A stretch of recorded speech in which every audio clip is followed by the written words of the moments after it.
Bien.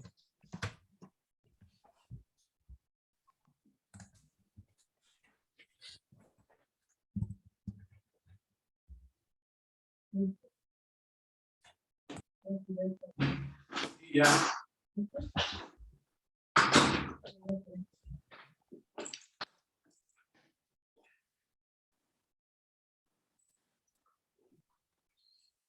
Muy bien.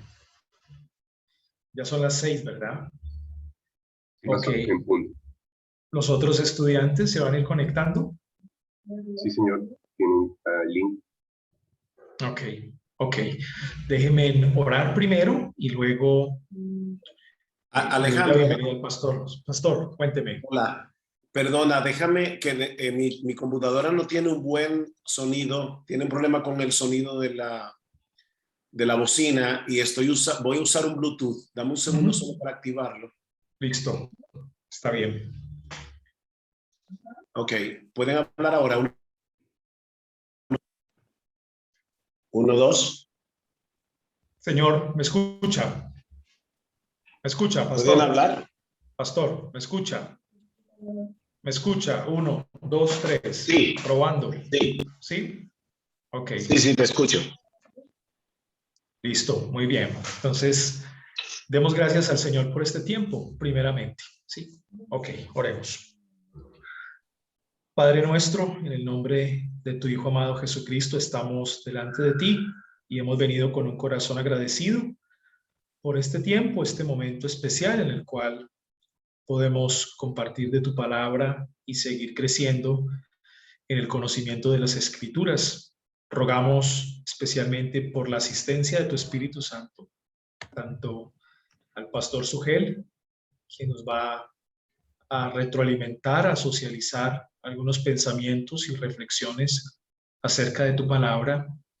Y también asístenos a nosotros, quienes escuchamos atentamente, quienes hemos traído un corazón dispuesto para aprender. Te pido que ayudes a cada uno de los estudiantes presentes, a los que se van a conectar también, y que sea tu Espíritu Santo hablando a nuestros corazones. Queremos que la imagen de Cristo sea forjada en nosotros. Este tiempo, Señor, está delante de ti y lo hacemos para la gloria de tu nombre. En el nombre de Jesús. Amén. Amén.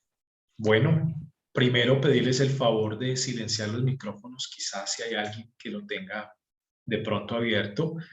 Lo segundo, darle la bienvenida al pastor Sugel. Pastor Sugel, bienvenido, gracias por responder al llamado. Para nosotros siempre será un privilegio escucharlo y aprender de usted. Así que en nombre de la sede del Seminario Reformado Latinoamericano en Chile, entonces le doy la más cordial bienvenida a nuestro grupo de estudiantes. Un privilegio enorme. Y bienvenidos a todos los estudiantes que se están conectando. Bienvenidos a esta retroalimentación de su curso de Teología Bíblica, esperando que sus clases hayan sido de gran edificación y bendición para todos y que este tiempo también lo sea. Así que yo quisiera aprovechar el tiempo y tenemos una hora exacta, básicamente, una hora exacta. Pastor Sugel, yo le quiero entregar este tiempo a usted para que lo dirija. Nos sujetamos a su metodología. Básicamente hay unas preguntas por responder, pero le dejo a su libertad iniciar con la pregunta que guste, que quiera responder de primero y como usted quiera manejar el tiempo. Si hay derecho a réplica o no, pues usted tiene la última palabra en este espacio. Pastor Sugel, bienvenido. Gracias. La verdad es que yo preferiría, Alejandro, que ya que tú conoces mejor a los estudiantes y cuáles son aquellas cosas que pueden estar más en la mente, en el corazón de ellos, que tú dirijas las preguntas. Yo lo preferiría así, pero me gustaría poder, dentro de lo posible y sabiendo que tenemos una hora, interactuar con los estudiantes, porque puede ser que la respuesta no sea del todo satisfactoria o no llene la inquietud particular del que hizo la pregunta, y así puede haber un poco de interacción. Perfecto, pastor. No hay ningún problema. Entonces, si gusta, yo le voy haciendo las preguntas, usted va respondiendo la pregunta y el estudiante que hizo la pregunta, que quiere interactuar, pues se le ofrece este tiempo, pastor, no hay ningún problema. Ok. Primera pregunta. Si cada texto fue inspirado por Dios en el marco de una historia redentora, ¿en qué medida podemos hacer una exégesis adecuada si no consideramos el sensus plenior del texto como ya incorporado desde el comienzo? Es decir, ¿por qué la exégesis debería hacerse aislada de la reflexión teológica en un comienzo si esa dimensión histórico-redentora del texto es parte de su significado? Bueno, esa sí que es una pregunta amplia. Antes que nada, yo creo que debemos definir algunas de las, sobre todo lo del sensus plenior que tú acabas de mencionar, definir eso un poquito mejor. Porque si bien entiendo que Dios es el autor final de las escrituras y que Él habla a través de seres humanos que de ninguna manera pueden entender del todo la mente de Dios, yo pudiera entender ese sentido pleno de las escrituras más allá del entendimiento que el autor bíblico tuvo a la hora de escribir un texto. Sin embargo, yo creo que para que esto funcione, déjeme ver cómo lo pongo, yo creo que tendríamos que llegar a la conclusión de que si nosotros trajéramos a Isaías a la era del Nuevo Testamento, luego del cumplimiento de todo lo que él escribió, Isaías estaría de acuerdo con la interpretación del autor del Nuevo Testamento, de ese sentido pleno del texto que Isaías escribió. No sé si me doy a entender, o sea, yo no puedo percibir un sentido pleno que cuando Isaías o Ezequiel o Jeremías se enterara, dijera, wow, yo ni pensé que ese texto se hubiera podido referir a eso. O sea, creo que si en retrospectiva él escuchara la interpretación, él diría, oh sí, yo no había visto todos los detalles de lo que yo mismo escribí, y ese para mí es el sentido pleno, como dice Pedro, o sea, que los profetas que escribieron acerca de esta gracia, inquirieron y diligentemente indagaron acerca de esta gracia que estaba destinada a vosotros, y ellos sabían que había algo más allí que ellos no estaban viendo. Pero no pienso que sería apropiado que yo me acerque a un texto del Antiguo Testamento sin tomar en cuenta primero el contexto que el autor original pretendió cuando lo escribió. Y tú preguntarás, pero si el sentido pleno estaba ahí desde el principio, ¿por qué no debe ser parte del exégesis desde el principio? Bueno, porque yo creo que es peligroso que nosotros nos vayamos a ese sentido pleno tratando de entender la mente de Dios sin haber primero determinado qué es lo que el autor bíblico quiso decir en su contexto histórico particular. Porque pienso que puedes terminar alegorizando el texto bíblico, buscando un sentido místico más allá de lo que el autor quiso expresar. Y de hecho yo creo que esa crítica de los que dicen nosotros apoyamos una hermenéutica cristotélica y no cristocéntrica, yo creo que esa crítica tiene algo de verdad. Yo no la apoyo 100%, pero yo creo que es verdad que si tú te pones a buscar un sentido pleno, más allá del contexto histórico gramatical de lo que el autor bíblico escribió, puedes terminar alegorizando el texto bíblico, encontrándole un sentido místico o alegórico al pasaje de las escrituras, y eso para mí es muy peligroso. Perdón, yo estoy respondiendo a la pregunta, pero al yo no tener el contexto de lo que ustedes estudiaron, yo no sé si yo me estoy yendo más lejos de lo que se estudió y tal vez estoy hablando aquí de una forma muy abstracta, o si se está entendiendo o si me estoy dando yo a entender en mi respuesta. Pastor Alex Figueroa, ¿tú qué piensas de lo que dice el pastor Sugel? Sí, sí, bueno, yo planteé la pregunta, está dentro de lo que hemos estado viendo, porque justo antes estuvo la asignatura de hermenéutica con el pastor Alejandro, así que va en la misma línea. Sí, la pregunta tiene que ver con justamente ese debate entre la hermenéutica aristotélica y cristocéntrica. Y pasa que, bueno, al pastor Alejandro también le hice una pregunta parecida en la asignatura anterior. Y me pasa, la percepción que tengo es que a veces desde la hermenéutica aristotélica se hace demasiado énfasis en el autor humano original, sabiendo que obviamente necesitamos esa dimensión, pero como limitando el significado a ese aspecto, como a lo que él pudo entender o a lo que él pudo percibir al momento de lo que estaba escribiendo.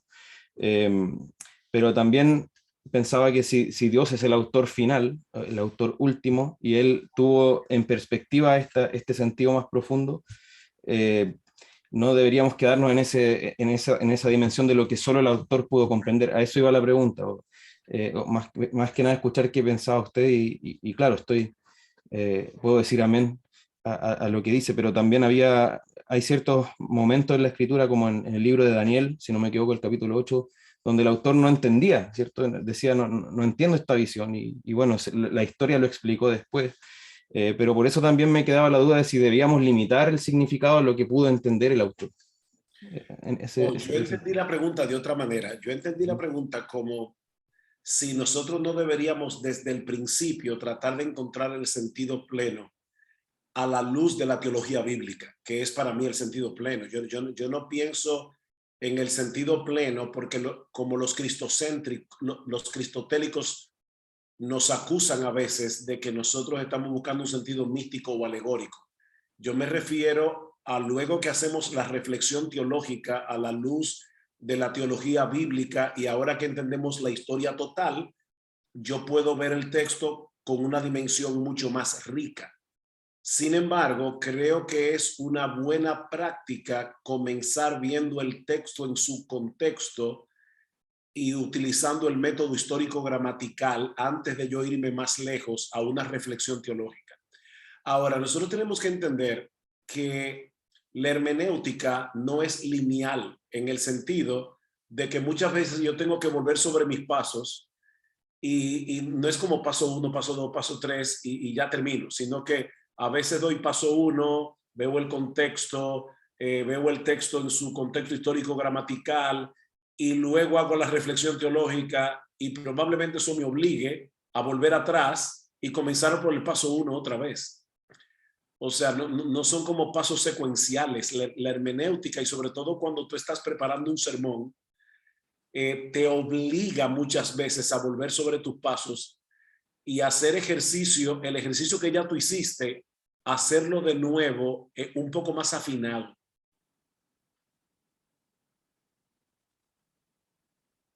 Gracias, pastor. ¿Me permiten plantearlo de una última manera? A lo mejor si me puede explicar mejor también. Que me parece distinto hacer esa reflexión o sacar esas conclusiones de la reflexión teológica como algo que yo medito a propósito del texto, o sea, como una especie de aplicación que yo hago o un pensamiento que yo extraigo a propósito del texto, versus reconocerlo como el significado que el texto tenía al momento de inspirarlo al Señor. No sé si me explico con la diferencia, pero entonces ahí, ¿cuál sería la posición que usted tendría, pastor? Pero tú te estás refiriendo a una aplicación de la enseñanza del texto si tú vas a predicar del pasaje. En realidad, claro, no, la palabra aplicación estuvo mal incorporada allí, sino que más bien sería la reflexión teológica, o cómo el texto me habla de Cristo, cómo el texto anuncia a Cristo o está ubicado en la historia redentora. ¿Eso sería una reflexión que yo hago a propósito del texto o sería parte del significado que tiene el texto mismo que yo reconozco? Ok, vamos a ver esto a la luz de Romanos. Romanos 1. Cuando Pablo dice en Romanos capítulo 1, versículos 1 al 4, Pablo, siervo de Cristo Jesús, llamado a ser apóstol, apartado para el evangelio de Dios. O sea, Pablo está diciendo, el evangelio es de Dios, tiene su origen en Dios, que él ya había prometido por medio de sus profetas en las Santas Escrituras. Así que ese evangelio de Dios que luego fue proclamado en el Nuevo Testamento, según Pablo, es el mismo del Antiguo, porque fue proclamado por los profetas, acerca de su Hijo. Así que el centro de ese evangelio es Jesús y la obra de Cristo, que nació de la descendencia de David según la carne y que fue declarado Hijo de Dios con poder, conforme al Espíritu de Santidad por la resurrección de entre los muertos, nuestro Señor Jesucristo. Yo veo a la luz de ese pasaje que mi reflexión teológica no puede de ninguna manera llevarme a un significado distinto del que tenía el texto originalmente cuando el autor bíblico lo escribió.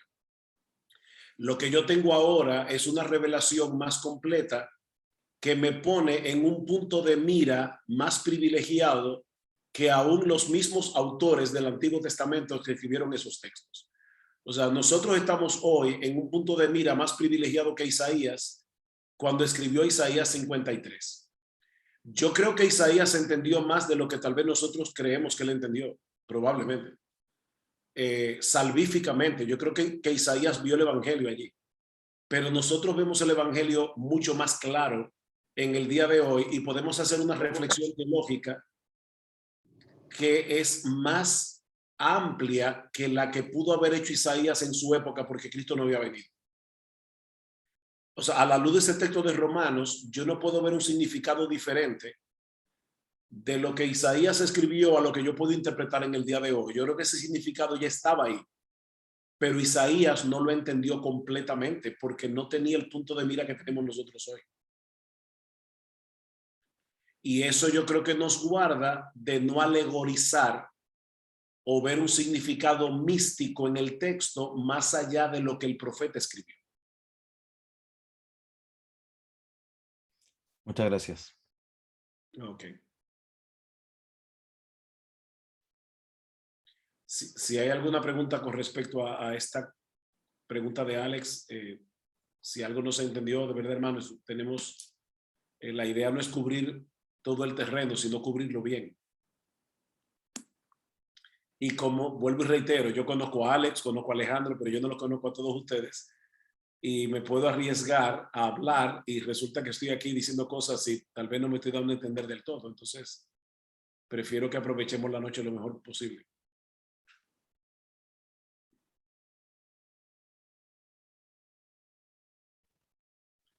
Bien. ¿Alguien? Ok. Sigamos con la siguiente. Pastor Sugel, ¿puedo sacar una tipología del Antiguo Testamento sin que esté su antitipo explícitamente expuesto en el Nuevo Testamento? Si es así, ¿qué parámetros podríamos considerar para hacerlo de manera responsable? Yo creo que la clave está en la palabra explícitamente. Yo creo que el parámetro para hacerlo de una manera responsable, como quiera, debe ser la revelación del Nuevo Testamento.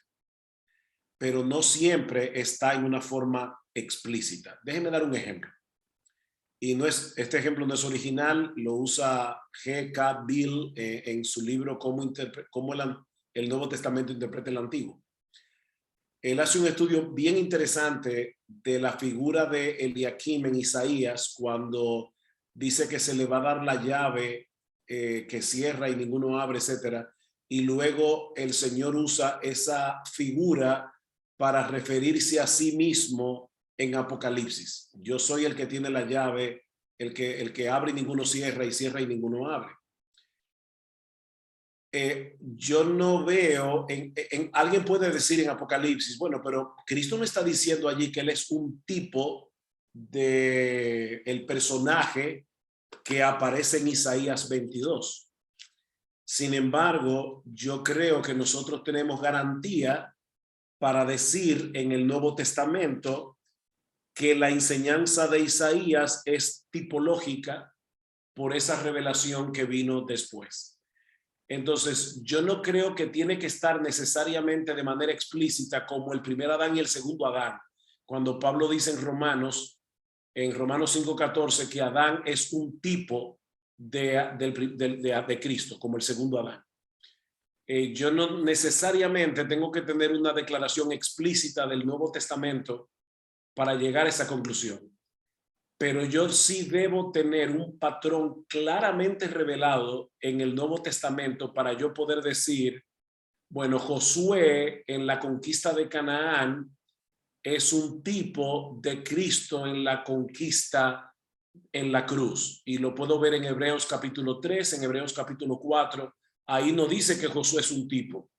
Sin embargo, yo puedo sacar una tipología y creo que tengo la garantía del Nuevo Testamento. Entonces, yo recuerdo cuando yo estudiaba en el seminario que había un libro de hermenéutica que veía tipos donde quiera. Al punto que yo creo que ese tipo de libros lo que ha hecho es desprestigiar la tipología bíblica, porque es tan fantasiosa y tan creativa que entonces encuentra tipo donde no lo hay. Pero si yo veo el patrón redentor de Dios revelado completamente en el Nuevo Testamento y leo el Antiguo de manera retrospectiva a la luz de ese patrón, yo puedo ver tipos que no están explícitamente revelados en el Nuevo Testamento, pero yo creo que sí están implícitamente revelados. Hermanos, nosotros tenemos que entender que en el Nuevo Testamento no solamente hay citas directas del Antiguo Testamento, sino también alusiones y ecos del Antiguo Testamento. Si nosotros no somos capaces de percibir esas alusiones y esos ecos, yo creo que vamos a perder mucha de la enseñanza bíblica. Déjenme poner un ejemplo que no tiene que ver con la escritura. Si yo digo de repente, yo tengo un sueño, I have a dream, en inglés. Si tú no conoces la historia de Martin Luther King y no lo conectas con la historia de Martin Luther King, tú vas a perder la conexión que probablemente yo estoy haciendo con ese discurso famoso que Martin Luther King dio. ¿Se acuerdan? Cuando él decía, yo tengo un sueño y hablaba de la igualdad racial, que por cierto, este ejemplo no tiene nada que ver con el gran problema que tenemos hoy día con la teoría racial crítica. No, lo dije porque fue lo primero que se me ocurrió. O, para poner un ejemplo menos dramático, si yo digo ser o no ser, y tú sabes que eso es un soliloquio de Hamlet en la obra de Shakespeare, tú vas a captar un poco más lo que yo quiero decir porque sabes que es un eco de Shakespeare. Entonces, la Biblia tiene muchas alusiones en el Nuevo Testamento al Antiguo, y para yo poder hacer una tipología correcta, yo debo quedarme dentro de esos ecos, alusiones, citas, que no me dicen explícitamente que es un tipo, pero que me permiten identificarlo.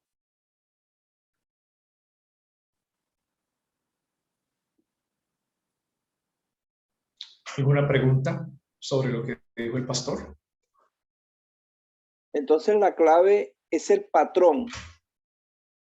La clave de la tipología es el patrón que venimos viendo a través de la Biblia. Me preocupa un poco lo que he escuchado, uno escucha por aquí tantas cosas que dice la gente, que como dice el pastor, se escucha tipología de muchas situaciones, ¿verdad? Cuando no está totalmente explícito, entonces la clave es buscar el patrón. Una de las claves, pero no es la única. Por ejemplo, bueno, yo no quiero meterme en un lío aquí hermenéutico yo no sé si algunos de ustedes son dispensacionalistas. Yo vengo del campo dispensacional. Yo era rabiosamente dispensacionalista cuando conocí al Señor, pero yo no soy ahora dispensacionalista. Una de las acusaciones que se le hace a los que no somos dispensacionalistas es que nosotros alegorizamos con la escritura, por ejemplo, cuando equiparamos Israel y la iglesia, o sea, profecías que fueron dadas a Israel y nosotros vemos su cumplimiento en la iglesia.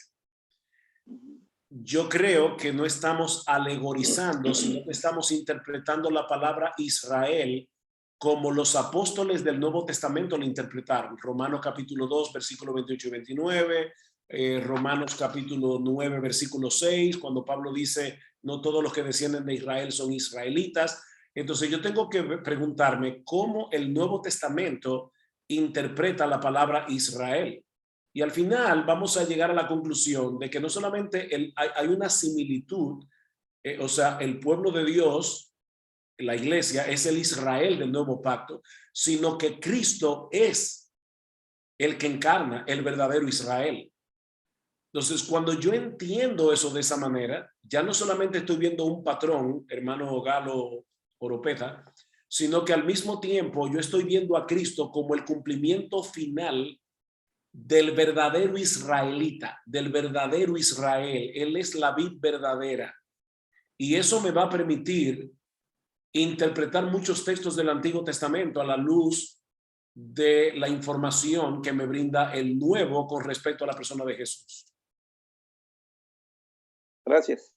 Entonces, el patrón es una cosa. Por ejemplo, el motivo o el patrón del éxodo.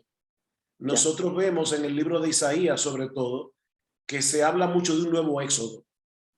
Y luego nosotros vemos en el Nuevo Testamento ese patrón del éxodo usado en la transfiguración en el Evangelio de Lucas, o vemos ese patrón del éxodo en el libro de Hebreos, como si Cristo viniera a cumplir un nuevo éxodo.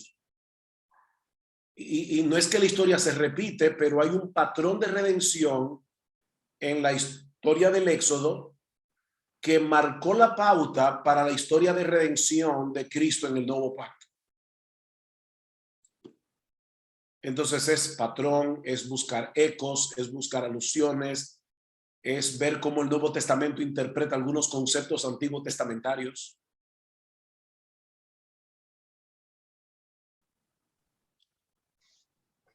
Muy bien.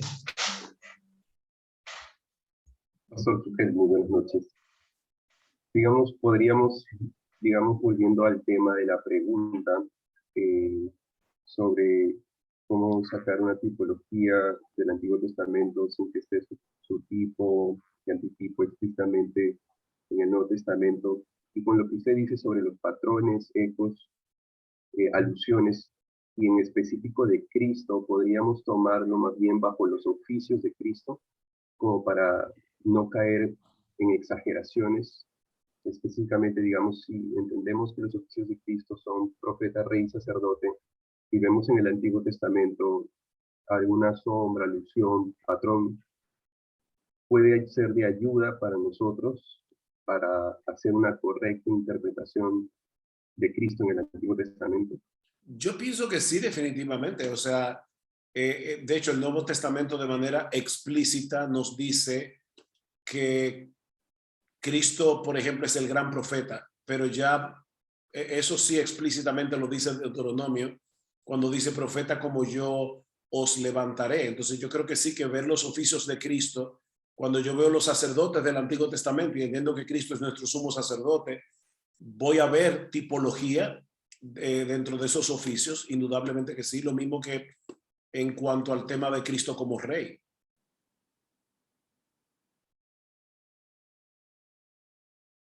Gracias.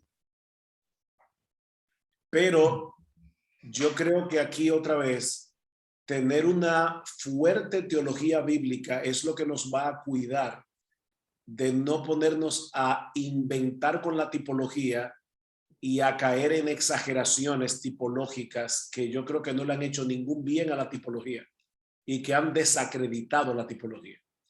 Para aquellos que leen en inglés, yo creo que el libro de G.K. Beale es un libro que yo recomiendo porque él, yo creo que elaboró bastante el tema de la tipología desde una perspectiva para mí teológicamente correcta. ¿Saben quién es Beale? B-E-A-L-E. No sé cómo se pronunciará en español, pero en inglés es J.K. Beale, K. Beale. Perfecto. Seguimos. Tercera. Ok. Si pertenecemos a un grupo de expositores en una iglesia local, ¿qué consejo puede darnos a la hora de criticar sanamente a nuestros hermanos con quienes compartimos la responsabilidad de exponer las escrituras de tal manera que destaquemos sus fortalezas, pero también expongamos fielmente las zonas a mejorar. Qué buena pregunta, y una pregunta más práctica a nivel ya de consejo de ancianos o de pastores. Cuando nosotros comenzamos hace muchos años el consejo de pastores de nuestra iglesia a evaluar los servicios de adoración, todo el servicio de adoración, incluyendo la oración pastoral, los himnos que se cantan, pero también la predicación de la palabra, nosotros elaboramos una rúbrica para que veamos cuáles son aquellas cosas que debíamos evaluar. Pero antes de llegar a esa rúbrica, permítanme dar una advertencia. Nosotros no vamos a la iglesia a evaluar sermones. Nosotros vamos a la iglesia a ser edificados a través de la predicación de la palabra. Y cuando alguien está predicando la palabra, yo no debo estar con una rúbrica diciendo introducción, bien, ilustración, bien. Yo creo que nosotros tenemos por un lado que olvidarnos de eso y disponernos a ser edificados a través de la predicación de la palabra. Ahora bien, lo cierto es que ninguno de nosotros, cuando estamos exponiéndonos a la predicación, apagamos el discernimiento. Y tú evalúas de manera instintiva a todos los predicadores que tú escuchas. Entonces, lo que nosotros le dijimos a nuestro consejo de pastores fue, ya que como quiera tú vas a evaluar al predicador de una manera instintiva, lo que nosotros queremos es que tú vengas aquí a esta reunión y expreses en voz alta lo que tú pensaste cuando escuchaste al predicador. Y lo que vas a evaluar no es la eficacia de la oratoria, si la introducción te atrapó, etcétera, etcétera. Nosotros queremos evaluar otras cosas. Por ejemplo, ¿fue el evangelio claramente expuesto? Si se cargó la conciencia con el pecado, se le dio alivio a la conciencia a través de una clara exposición del evangelio de Cristo. O sea, cosas así. Entonces yo creo que la mejor forma de hacer esto es, por un lado, decirle al predicador en qué cosa tú fuiste edificado en la predicación, y luego decirle, sin embargo, yo creo que tu predicación hubiera sido mejor o hubiera sido más eficaz si este punto del sermón tú lo hubieras explicado mejor. O a veces pasa que un predicador pasa demasiado tiempo en una ilustración y tú le dices, si hubiera usado menos tiempo en la ilustración, te hubiera dado más tiempo para poder aplicar mejor tu sermón, o tu introducción fue demasiado larga y creó una expectativa que después tú no supliste en el sermón, cosas de ese tipo. Pero yo creo que si nosotros, una vez más, somos edificados en la predicación y comenzamos compartiendo con el predicador aquellas cosas en las que fuimos edificados y luego entonces entramos a las debilidades, yo pienso que estamos haciendo un trabajo balanceado que nos va a ayudar a todos a ser mejores predicadores. Pero no olvides que tú no vas a la iglesia a evaluar sermones, tú vas a la iglesia a ser edificado.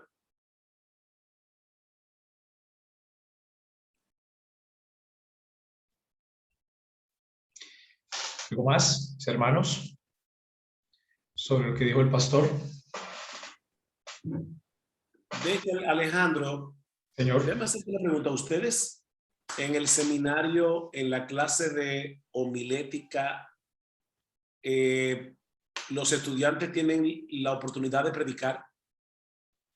Sí, señor. ¿Y son evaluados? Son evaluados, sí, señor. Ok, déjenme decirles algo con respecto a eso. La predicación de la palabra no es un mero ejercicio, no es una mera tarea. Predicar la palabra es predicar la palabra. Y yo recuerdo, por ejemplo, en una clase que tomé en el seminario, en el Southern, que me pusieron a predicar y antes de yo introducir mi sermón, le dije a mis estudiantes, a mis compañeros estudiantes, les dije, yo quiero que ustedes sepan que yo preparé este sermón para ustedes. Yo no lo preparé para que ustedes me evalúen. Yo vine aquí a predicarles la palabra, así que escúchenme, porque yo tengo algo que decirles de la palabra, y esto es serio. Ahora, claro que yo sé que ustedes me van a evaluar, pero yo quiero que ustedes me escuchen como un predicador, no simplemente como una tarea. Y yo creo que aún hasta en el aula, mucho más en la iglesia, yo creo que aún en el aula nosotros debemos dejar eso claro. O sea, no vengas aquí como parte de una tarea. Sométete con reverencia a la exposición de la palabra de Dios, porque esto es algo serio.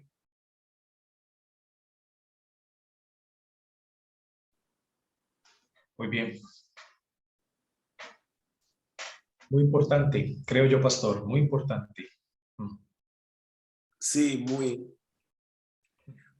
Una pregunta, no sé quién hizo la pregunta, pero ¿qué había detrás de la pregunta? Esa es ahora mi pregunta.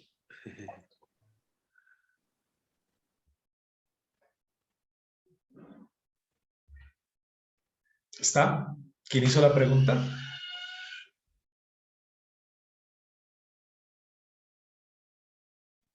De pronto no se quiere descubrir. Poder hacerlo fielmente y también desde la perspectiva de, en este caso, de una persona que lleva predicando mucho más tiempo que la mayoría de nosotros y que también pertenece a un cuerpo de ancianos donde constantemente están predicando y pueden evaluarse y mejorarse en ese sentido en cuanto a la exposición de la palabra. Ese era el fondo de la pregunta. O sea, es Pablo que está hablando, porque parece que la cámara está apagada. Sí, Okay. soy yo. Sí, soy yo, Pablo. Ok, mira, vamos a suponer que tú estás en una iglesia donde hay un pastor que tiene 30 años predicando y tú eres un pastor joven, apenas tienes 5 años predicando ahí. Y de hecho ni siquiera predica todos los domingos y el otro pastor es el que más predica. Y tú dices, ¿y cómo yo voy a evaluar la predicación de este hombre que tiene 30 años predicando? Déjenme quitarles ese temor. En primer lugar, no hay ningún predicador que no tenga mucho que aprender. Recuerden lo que decía John Chapman, que los años más difíciles de un predicador son los primeros 50 años. Así que no hay ningún predicador que no tenga mucho que aprender. Y yo creo que este ejercicio dentro del Consejo de Pastores es de muchísima ayuda, porque en tu mente tú crees que tú estás siendo claro cada domingo. Y probablemente los hermanos cuando salgan por la puerta te van a decir, wow, pastor, gracias, qué sermón más bueno, me fue de mucha edificación. Pero los pastores que están contigo saben más de homilética que la iglesia. Y probablemente ellos van a captar debilidades de tu predicación que la iglesia no captó. Y si tú los escuchas con humildad, eso te va a ayudar a ser cada vez más un predicador más eficiente. Entonces, no, a los pastores jóvenes que están aquí, no tengan temor de criticar sanamente a un predicador de más tiempo. O sea, no piensen que ustedes están siendo atrevidos o que se están extralimitando porque este hombre tiene más experiencia. Porque todos nosotros tenemos demasiado que aprender de la predicación. Y yo le doy muchas gracias al Señor porque en nuestro consejo de pastores nos respetamos mutuamente, pero al mismo tiempo somos muy claros a la hora de evaluarnos en la reunión de los martes de pastores. Y podemos hablar de las debilidades y no estamos esperando que nadie salga ofendido. ¿Todos los martes lo hacen? Todos los martes nos reunimos, los pastores nos reunimos todos los martes y todos los martes se evalúa lo que pasó el domingo, todos los martes. Todo lo que pasó el domingo. Hasta el que dio los avisos. Absolutamente todo.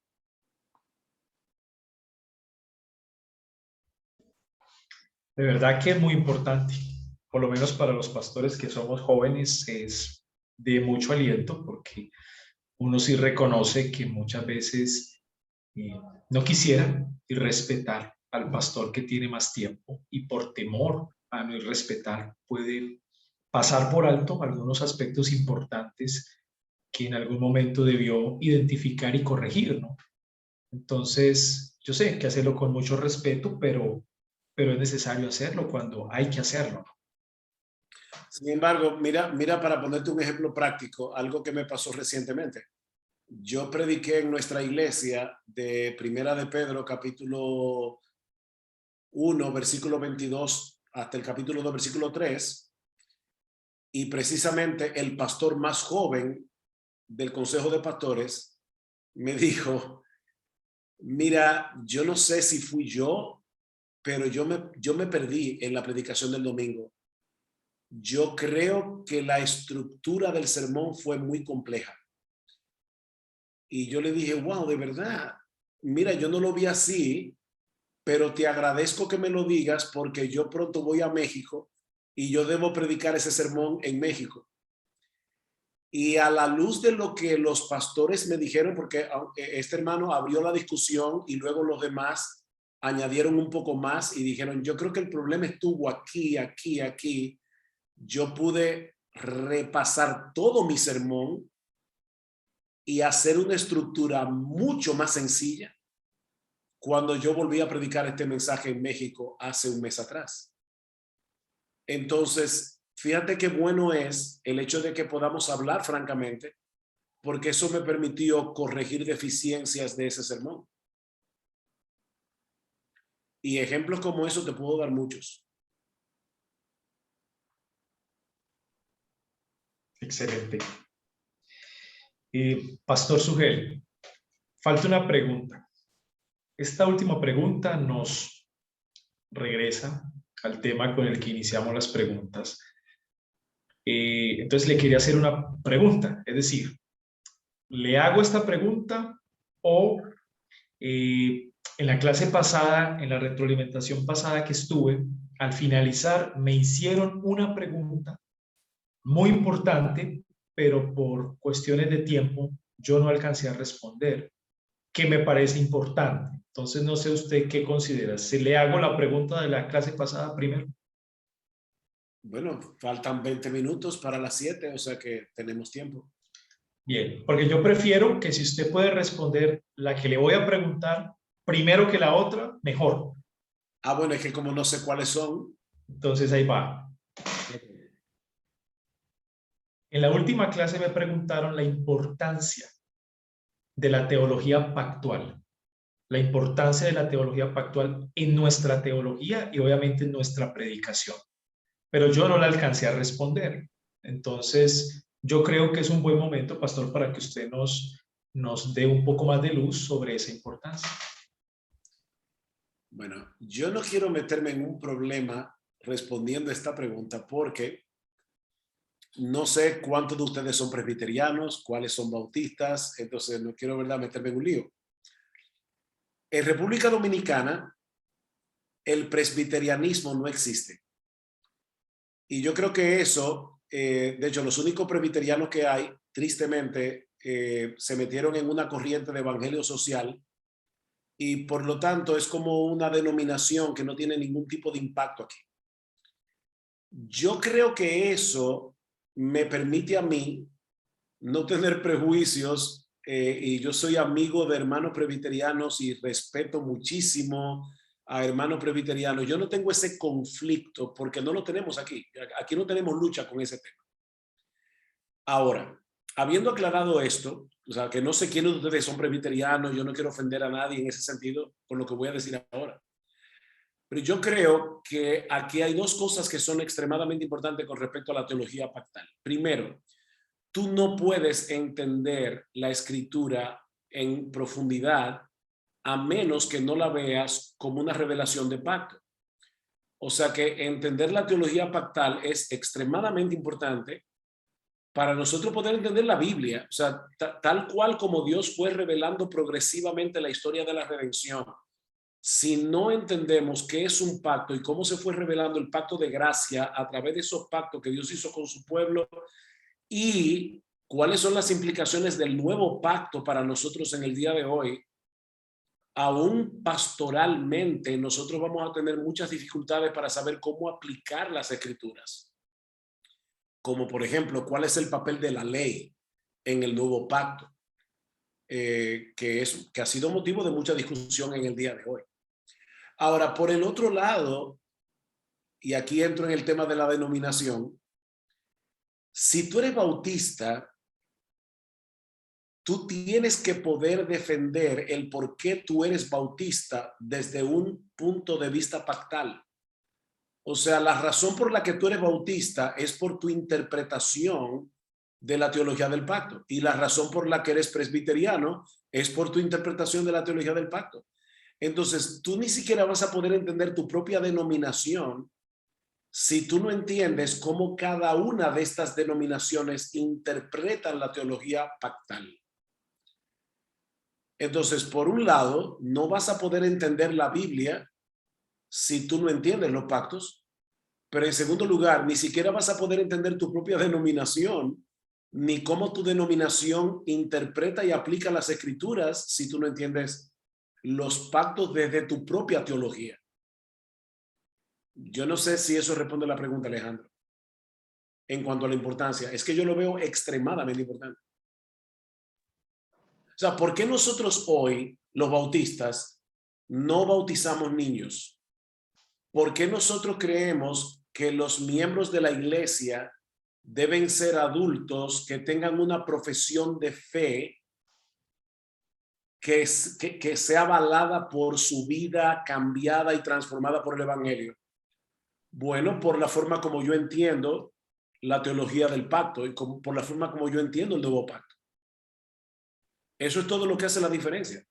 No es ni siquiera cómo yo interpreto algunos textos bíblicos con respecto al bautismo. No, es la teología del pacto lo que hace la diferencia. Pastor, ¿y qué hacer, digamos, con el hermano o la hermana de nuestras iglesias que quiere ser miembro de la iglesia local?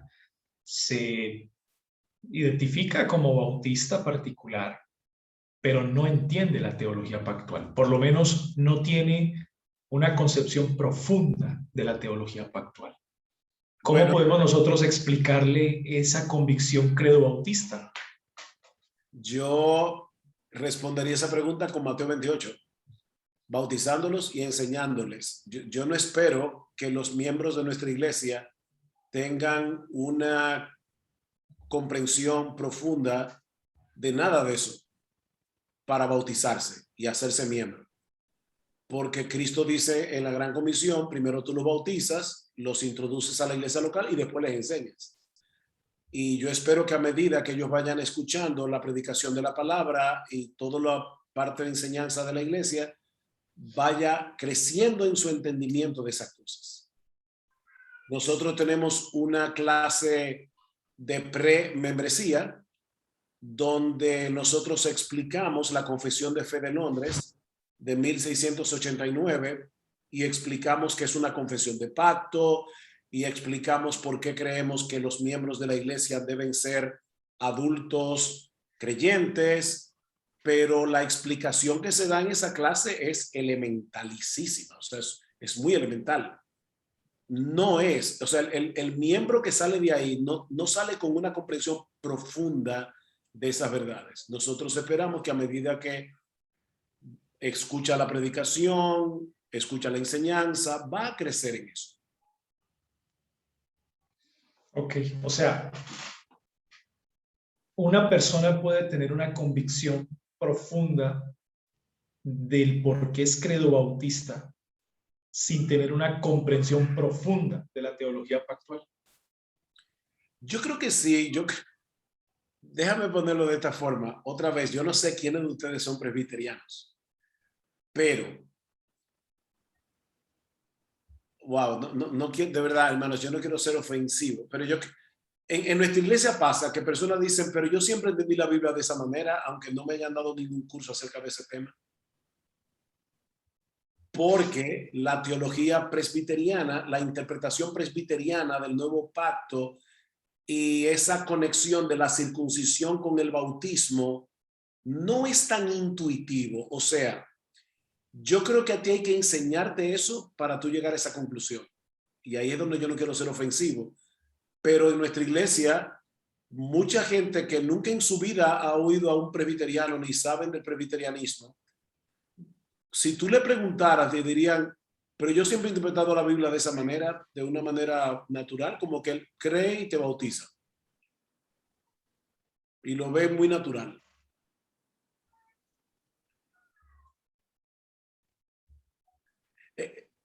Yo creo que pasa lo mismo con el dispensacionalismo. Yo creo que el dispensacionalismo es un sistema de hermenéutica que si no te lo enseñan, tú no lo aprendes solo.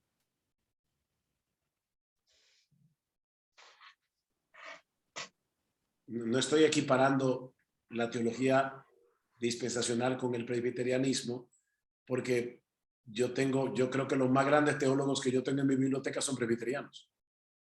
No quiero hacer una equiparación, pero es en el sentido de que cuando tú lees la Biblia en un sentido natural, difícilmente tú llegas a una teología dispensacional. A menos que tú comiences leyendo la Biblia con una Biblia de Scofield y te introduzcan en ese sistema desde que tú comienzas a leer la Biblia. Y entonces te precondicionan.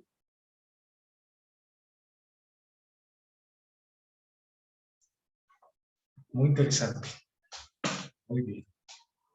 ¿Vamos bien?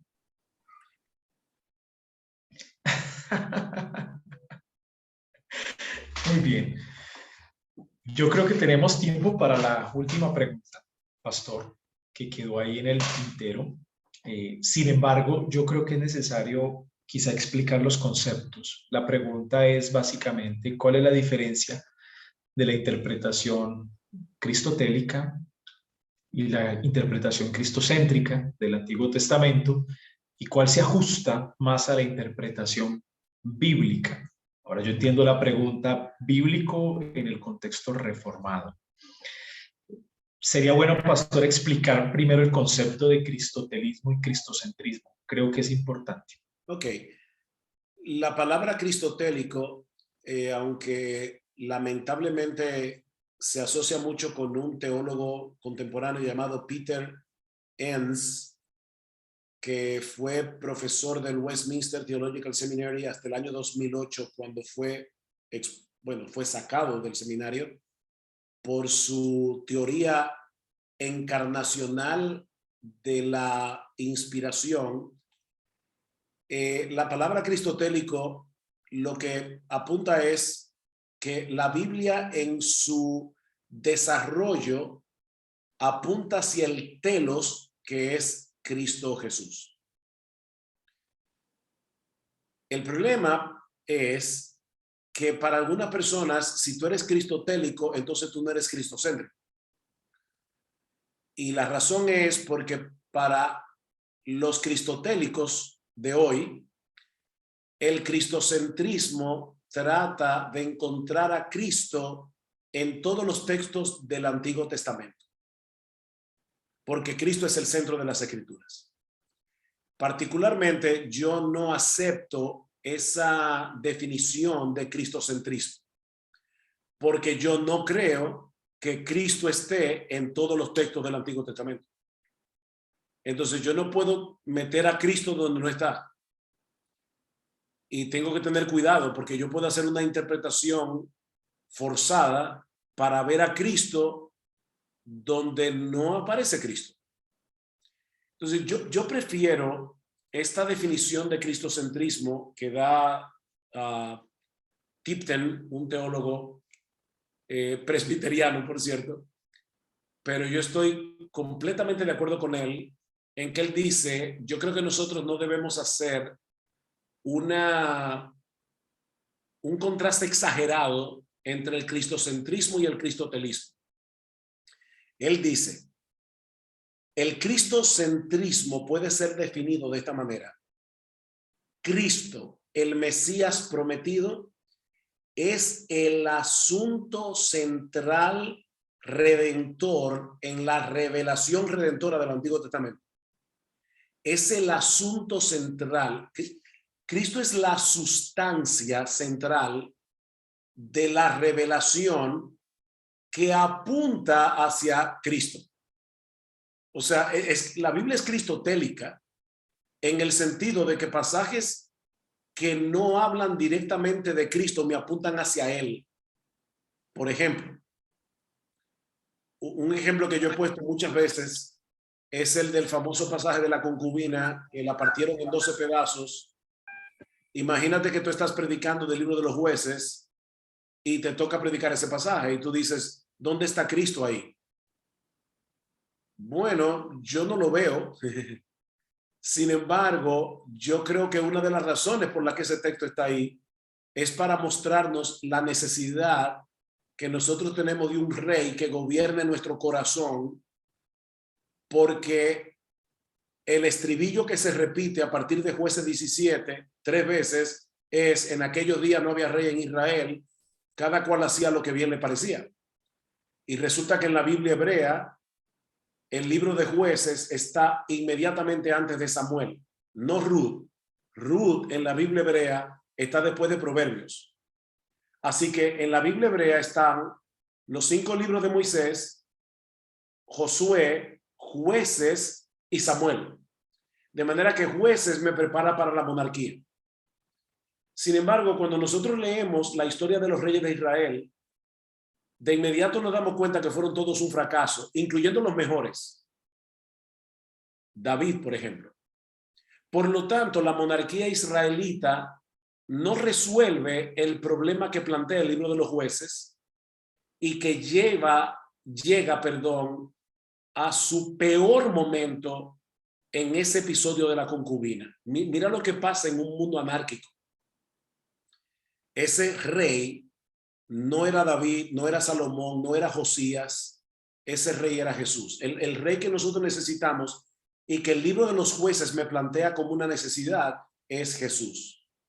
Entonces yo no estoy siendo cristocéntrico en el sentido de que voy a decir, bueno, partieron a la concubina en 12 pedazos y son 12 apóstoles y entonces, o sea, yo voy a buscar la manera de conectarlo con Jesús de alguna forma.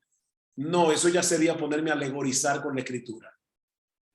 Pero yo puedo decir que ese pasaje es cristotélico porque me lleva hacia el telos que es Jesús. Pero al mismo tiempo yo puedo decir que el Antiguo Testamento es cristocéntrico en el sentido de que la sustancia de la promesa que nosotros encontramos desde Génesis capítulo 3, versículo 15, es el Salvador, el Mesías, que es Cristo. Entonces, yo creo que se ha hecho una dicotomía falsa entre cristocentrismo y cristotelismo.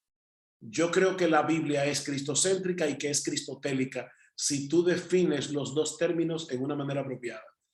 Y de hecho, creo que la Confesión de Fe de Westminster, cuando habla sobre ese tema en el siglo XVII, define la Biblia de esa manera, como cristocéntrica y cristotélica a la vez. Un documento que no tiene que ver con esta controversia que es hasta cierto punto reciente.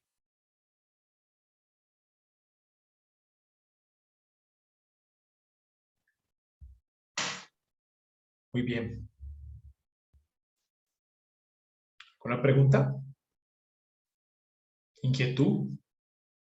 Por cierto, hasta ahora los libros de Peter Enns, yo no creo que han tenido ningún impacto en América Latina, pero yo no dudo que pronto esos libros comiencen a traducirse al español.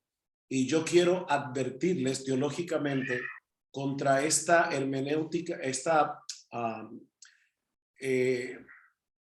teoría de la inspiración encarnacional, si se puede traducir así en español, porque yo creo que raya en la herejía y en el liberalismo teológico. Yo creo que Peter Enns ha resucitado el liberalismo del siglo XIX en un lenguaje que suena muy erudito, y yo quiero advertirles en contra de esa teología, sobre todo porque él se considera cristotélico. Entonces, al haber acuñado un término que hoy día muchos buenos exégetas están usando, eso puede ser confuso y no podemos dejarnos seducir por el término, porque esa teología es peligrosa. O sea, lo que Peter Enns dice es que así como Cristo es divino y humano en la encarnación, la Biblia es divina y humana en su inspiración. Y ustedes dirán, oh, pero es que eso es verdad. La Biblia es divina y humana porque fue escrita por Dios a través de hombres. Sí, pero lo que Peter Enns dice es algo muy diferente. Lo que él dice es, nosotros tenemos que entender que los autores bíblicos no pudieron abstraerse de su cultura. Y por lo tanto, por ejemplo, Génesis 1 y 2 son relatos mitológicos de la creación, pero no está mal, porque es la forma como Dios desciende y condesciende encarnacionalmente a través de los autores humanos para que la Biblia también sea humana. Entonces, cuando tú vienes a ver, tú dices, pero tú me estás diciendo que Génesis 1 y 2 no es literal, Enns te va a decir, no, no lo es. No, tú estás extrapolando categorías modernas a Génesis 1 y 2. Cuando Moisés escribió eso, Moisés estaba imbuido de la cultura acádica, de Acadia, de los relatos de Gilgamesh, y por lo tanto, él fue influenciado por todo eso. Pero como quiera, lo que él dice acerca de Dios sigue siendo verdadero.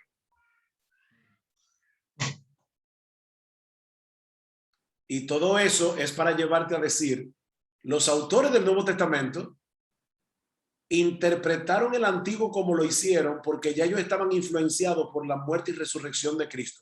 Fue tal el impacto de la muerte y resurrección de Jesús que ellos comenzaron a reinterpretar creativamente el Antiguo Testamento más allá de su contexto histórico gramatical. Por eso es que Mateo es capaz de decir, de Egipto llamé a mi hijo, malinterpretando Oseas, dice Enns, porque él está viéndolo a la luz del impacto que Cristo hizo en su vida.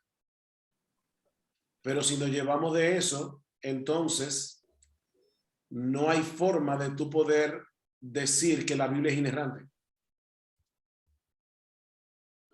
sino que los autores bíblicos cometieron errores, pero que fueron errores de su cultura y por lo tanto está bien. O sea, es parte de la parte humana de la Biblia.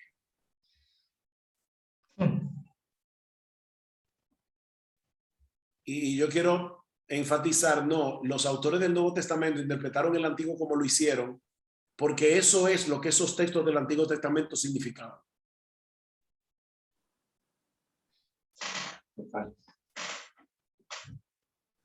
Muy bien. Excelente. Ya llegamos a las 7:02 en mi hora, 8:02, 9:02 en las de ustedes. Estamos a tiempo.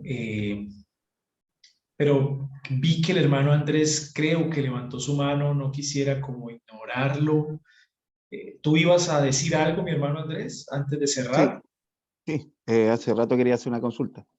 Mi pregunta va dirigida hacia el tema que, bueno, sabemos que hoy en día muy poco se predica del Antiguo Testamento porque se tiende a alegorizar, ¿cierto? A moralizar los textos. Entonces quería saber con respecto principalmente sobre el texto de 2 Samuel capítulo 9, hoy día lo hablaba o ayer creo con el hermano Alarico, si realmente podemos ver una figura ahí de la obra que hace el rey David sobre Mefiboset, como Cristo también hace con aquellos que llama a salvación. Esa era mi consulta. No, yo creo que eso sí para mí es una alegorización del texto. Y yo creo que de hecho Martin Lloyd-Jones alude a eso en su libro Predicación y Predicadores, en un ejemplo que él da de Campbell Morgan, que decía, bueno, aquí en la figura de Mefiboset nosotros vemos la doctrina de la adopción, cómo David lo adopta en su casa, la justificación, y bueno, ve muchísimas, hasta la depravación total, porque era cojo de los 2 pies. Yo creo que eso es una alegorización. Yo creo que Mefiboset era un cojo que era cojo de los 2 pies. Yo no veo nada más que eso. Esa era mi consulta. Gracias, pastor. Está muy bien. ¿Puedo yo hacer una consulta de acá, del sur de Chile, ¿Quién habla? hermano Cristian? Cristian. Sí, no, casi va en la misma línea del hermano que consultó recién, porque a mí siempre me ha llamado la historia, me ha llamado la atención Judá en la historia de Israel y mi consulta es si uno puede también identificarlo como un tipo de Cristo según algunas circunstancias que aparecen en el Antiguo Testamento. Directamente, por ejemplo, en el inicio de Jueces 1, cuando Israel tiene que todavía tomar algunas ciudades y Dios responde quién subirá, preguntan ellos quién irá a pelear por nosotros y Dios dice Judá subirá. Entonces, ¿se puede ver ahí un tipo de Cristo en esa expresión de Jueces?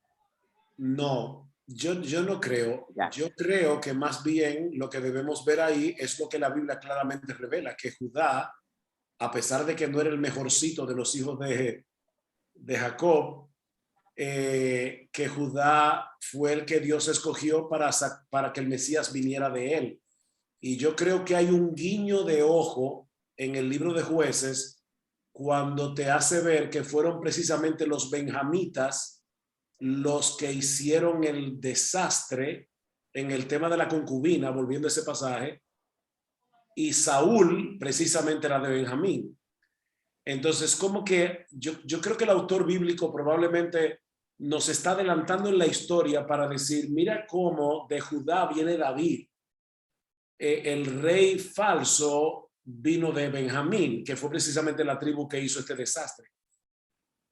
Yo creo que eso es lo más lejos que podemos llegar en ver un guiño de ojo en el autor, pero no un tipo. O sea, yo creo que Judá es el ascendiente de Jesús, no un tipo de Jesús.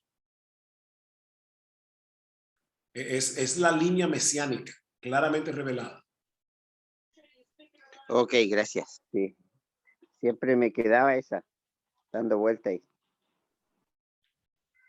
Muy bien, excelente. Y excelente punto, pastor. De verdad, desde la estructura del Antiguo Testamento, la conexión entre la tribu de Benjamín y el rey Saúl. Excelente punto, muy interesante, muy interesante. Muy bien. Pastor Sugel, muchas gracias por este tiempo. Gracias por aceptar estar con nosotros, participar, tomarse el tiempo de responder las preguntas e interactuar con los estudiantes. Lo agradecemos mucho y lo valoramos mucho, pastor. Espero algún día que podamos volver a la presencialidad y poder interactuar en un aula con ustedes, no a nivel virtual. Y yo creo que eso haría más eficaz aún hasta el responder preguntas porque los conocería mejor y sabría dónde están. Pero fue un placer y un privilegio. Muy bien, muchas gracias, pastor. Bienvenido siempre al Seminario Reformado Latinoamericano. Usted es de nuestra casa. Y gracias a los pastores presentes, a el hermano Luis, coordinador de la sede, y a todos los estudiantes que dedicaron este tiempo y a escuchar, a aprender más de la palabra del Señor. Cerremos en oración. Agradezcámosle al Señor este tiempo especial. Pastor Alex.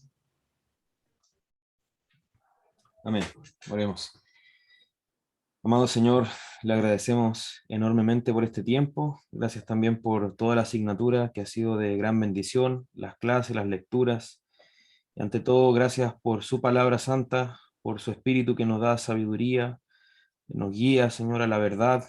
Gracias porque usted quiso darnos a conocer esa palabra, quiso alumbrarnos en nuestras tinieblas y maravillarnos también con su sabiduría, con este plan de redención que vemos, cómo es anunciado, cómo es cumplido en Cristo.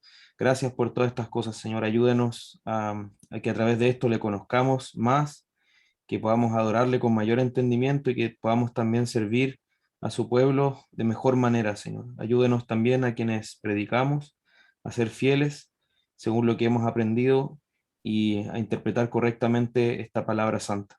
Gracias por la vida del pastor Alejandro allá en Colombia. Gracias por Luis, el coordinador de este grupo, y también gracias por el pastor Sugel, por la enseñanza que recibimos a través de él. bendiga grandemente, por favor, a cada uno de quienes están aquí presentes, Señor. En Cristo Jesús. Amén. Amén. Bueno, un abrazo, mis hermanos. Un abrazo. Muchas gracias, pastor. Abrazos, Pastor, saludos, un gusto, Pastor Sugiel, por estar junto a usted. Un gusto. Una tremenda bendición para Gracias. mí. Gracias. Bendiciones. Hasta luego. Hasta luego, pastor. Hasta luego, hermanos. Dios los bendiga.